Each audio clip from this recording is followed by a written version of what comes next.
네, 오늘 눕기 마지막 시간입니다. 눕기 마지막 시간이고, 오늘 제목을 구원의 역사를 만들어 가신 하나님이라는 제목으로 하나님 말씀 증거하겠습니다.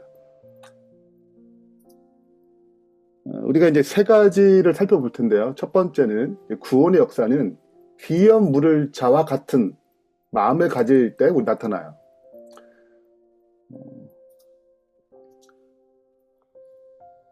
룻기 4장 앞에 보면 이제 룻이 3장에 보아스가 이제 룻기 3장에서 룻의 기업 물을 자가 되기로 약속합니다. 그리고 이제 4장에서 오늘 4장에서 이제 이 기업 물을 자가 되기 위한 과정을 법적으로 받는 거예요. 광장 자체가 이제 성문 그 광장 자체가 그런 법적 업무를 받는 대표적인 장소이기 때문에 거기서 지금 장로들을 모시고 이 일을 진행하는데 46절에 보면 기업 물을 자 먼저 앞선 기업 물을 자가 있죠. 기업 물을 자가 이르되 나는 내 기업에 손해가 있을까요? 나를 위하여 물으지 못하노니 내가 물을 것을 너가 물으라. 나는 물으지 못하겠노라 하는지라. 먼저 앞선 사람의 기업 물을 자를 거절한 중요한 이유 중에 하나는 손해본다고 생각한 거예요. 그리고 이익이 없는 거예요. 그러니까 이 기업 물을 자의 관점을 언약의 관점, 사랑을 베풀고 희생하고 섬기고 그래서 그 가난하고 역경이 어려운 그 친족을 살리겠자 하는 것이 아니고 생각해보니까 손해가 보는 거예요. 왜냐하면 룻을 사서 룻을 통해서 낳은 자녀가 내가 이 땅에 내가 주인이 아니라 그 룻의 자녀가 주인이 되기 때문에 나는 손해밖에 없는 거예요. 그러니까 가만히 생각해보면 이게 너무 어려운 것입니다. 그래서 내가 손해보니까 너가 가져라. 나는 할 수 없다. 라고 기업 물을 자격이 있지만 내 땅에 대고 룻의 자녀가 되니까 사지 않는 거예요. 그러니까 이 기업 물을 자를 이익의 관점으로 생각하는 것입니다. 어떤 점에 이익이 있냐면 내가 없으면 그 기업 물을 자를 땅을 살 수 있어요. 사는데 내 땅이 돼요. 가문의 땅이 되는 거죠. 전체 큰 가문의. 그래서 이 기업을 다른 가문으로 넘어가지 않는 것입니다. 근데 나한테 이익이 있죠. 왜? 이 땅은 내 땅, 이것도 내 땅, 내 가문의 땅이 되는 거니까. 근데 자녀까지 낳아주면 결국 이 땅이 글로 가는 거니까 난 손해밖에 없는 거예요. 그 기업 물을 자를 이익의 관점, 손해의 관점, 이렇게 이익 타산으로만 결정하는 사람이 있고, 보아스는 언약의 관점을 접근하는 거예요.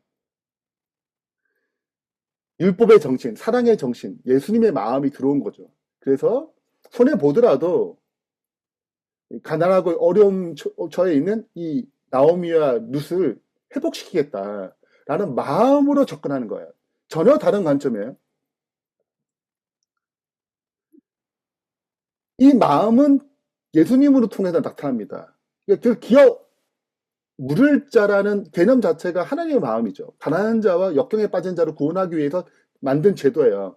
그러니까 하나님의 마음을 타고 흐르고 그 실체는 예수님이에요. 그러니까 그분이 하늘 보좌를 버리고 이 땅에 오셔서 십자가에서 희생하셨죠. 그래서 보아스의 삶은 예수님을 표상하는 것입니다.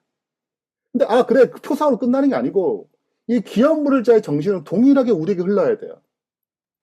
왜냐하면 구원의 역사는 이런 자를 통해 나타나요. 어떤 사람을 구원하는데 희생 안 하고 섬기지 않고 예수의 마음을 잘 이게 나타나지 않으면 어떻게 구원의 역사를 경험시키겠어요? 그러니까 누군가는 기업 물을 자의 정신이 가져야지만이 하나님의 구원의 역사가 흐르는 것입니다. 근데 내가 영혼을 구원하거나 할 때 이익 타산, 내가 이해 타산 이런 식으로 접근하게 되면 하나님께서 역사를 올바르게 흐를 수가 없는 거죠.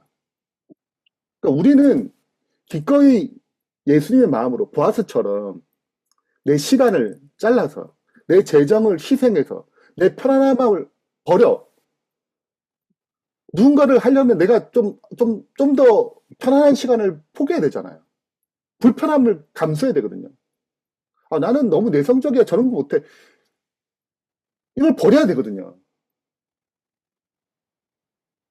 그래야지 구원의 역사가 일어나는 것입니다. 두 번째는 구원의 역사에서 거절한 자, 이 하나님의 구원이 흘러가는데 이걸 거절하게 되면 하나님이 가지고 있는 구속사적인 관점을 갖지 못해요. 그럼 바리새인들이 계속 거절하는 삶을 살았기 때문에 물론 교회를 다녔죠. 열심히 다녔어요. 신앙 있는 것 보였죠. 헌금도 잘 내고. 근데 하나님의 이 내면적인 흐르는 구원의 역사에 참여하지 않았잖아요.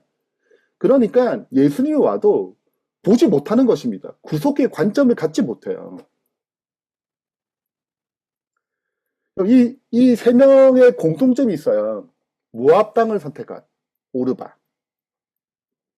기업 물을 자가 먼저 될 수 있었어요. 보아스가 아니고 먼저 특권이 왔잖아요.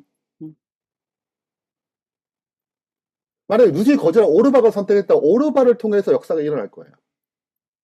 보아스가 아니고 이 사람이 먼저 선택했다면 이 사람을 통해서 뭐가 나타나요? 메시아의 족보가 나타날 거예요. 예수님 판 12사도의 가룟 유다. 사도 바울 등장할 필요도 없어. 가룟 유다가 선택했다면.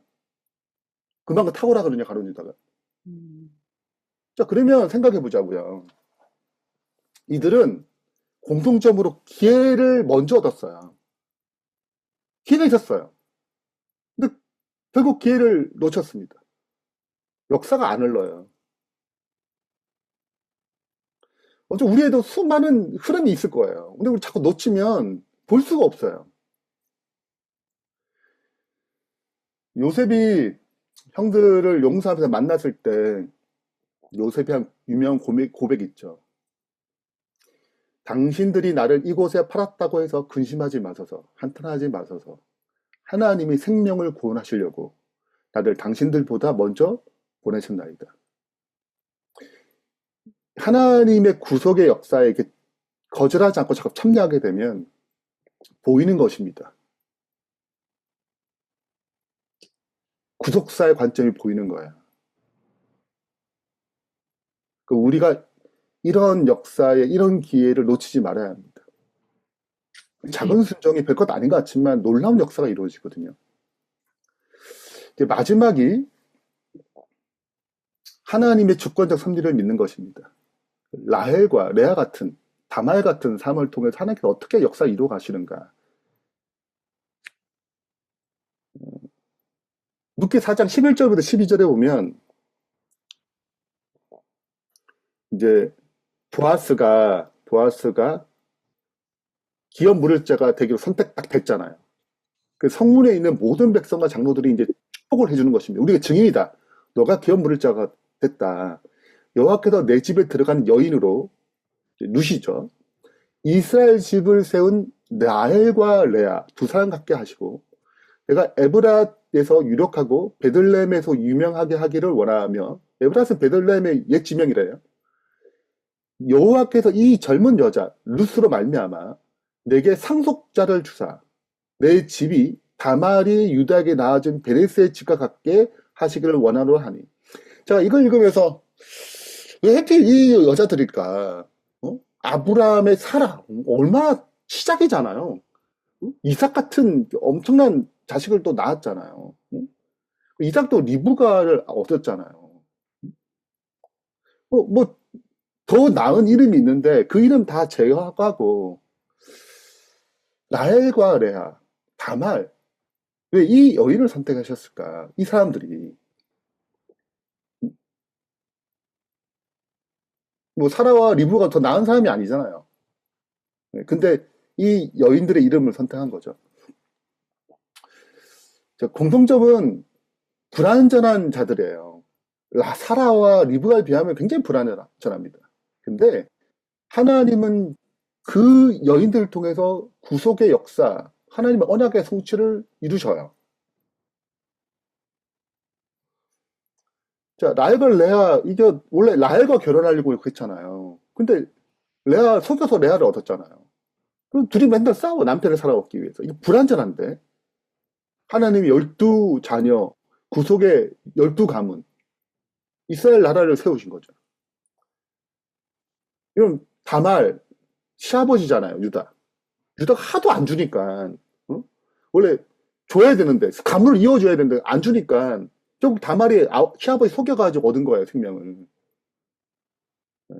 물론 이제 지금 관점으로 도덕적으로 얘기하시면 안 돼요. 지금 관점으로. 그 고대 시대에 이 과정에서 유다가 자기가 잘못했다고 고백하죠. 너가 어렵다. 다말이 어렵다고 얘기해요. 전혀 다른 관점, 우리가 지금 이 시대에 살고 생각하고는 관점이 달라요. 자, 그러니까 중요한 것은 이렇게 생명의 흐름이 이런 불완전한 자들 통해 이어지는 것입니다. 룻도 이방연이잖아요. 근데 이 민족적인 부분, 사회적 신분, 그리고 뭐 우상 안 섬겼겠어요? 이런 삶을 완전히 벗어들여서 다윗의 조상, 그리고 궁극적 그리스도의 조상이 되죠. 인간의 이 불완전한 모습 속에서도 하나님은 뭘 선택하세요? 언약을 이루어 가시는 것입니다. 그래서 라헬과 레아, 다말을 선택한 거예요. 그 주권적 섭리는 다윗으로 끝나지 않습니다. 누구까지 이어져요? 예수 그리스도까지 이어집니다. 부자선조 127편 이렇게 기록되고 있어요. 자신의 마음에 품은 생각과 세상과의 친밀한 교제를 단념하고 섭리의 부르심에 응할 준비된 사람은 누구인가? 새로운 의무들을 받아들이며 시도해 본 적이 없는 분야에 뛰어들어 확고부동하고 자원하는 마음으로 하나님 일을 하며 그리스도를 위하여 자신의 손해를 이익으로 간주할 사람은 누구인가? 보아스처럼 이게 이익이라고 생각하는 사람 누구인가? 이와 같이 하고자 하는 사람은 아브라함 믿음을 가진 사람이요 그와 함께 현재의 고난은 좋게 비교할 수 없는 지극히 크고 영원한 영광 중에 중한 것을 나누어 받을 것이다. 여러분 이 구원의 역사에 기꺼이 참여하는 주의 백성 되길 바랍니다. 네. 글을 맺으면서 이제 세 가지 살펴보겠습니다. 나는 누군가의 기업 물을 자가 돼야 돼요. 나를 통해서 역사하는 사람이 있거든요. 나오미와 룻 같은 사람이 있거든요. 그 이익을 내려놓고 손해를 보고 그것이 이익이라 생각하는 사람이 필요하다는 것입니다. 두 번째는 그 하나님의 섭리에 기꺼이 순종으로 반응하고 있냐 이거예요. 이게 하루하루 순종을 통해서 역사가 일어나거든요. 순종할 때만 하나님의 섭리를 이해하고 구속의 역사를 볼 줄 아는 눈이 생깁니다. 마지막으로 실은 예측 불가능한 변수들이 너무 많아요. 내가 생각지 못한 일들이 나타납니다. 또 실패 흔적들이 있어요. 그래도 불구하고 내가 하나님 편을 선택하게 되면 나오미와 룻처럼 보아스처럼 라헬과 레아처럼 다말처럼 하나님의 언약의 역사가 구속의 역사가 그 섭리 역사가 이루어집니다. 역전의 역사가 일어나요. 그런 하나님을 신뢰하는 주의 백성 되길 바라면서 말씀 마치겠습니다. 아멘.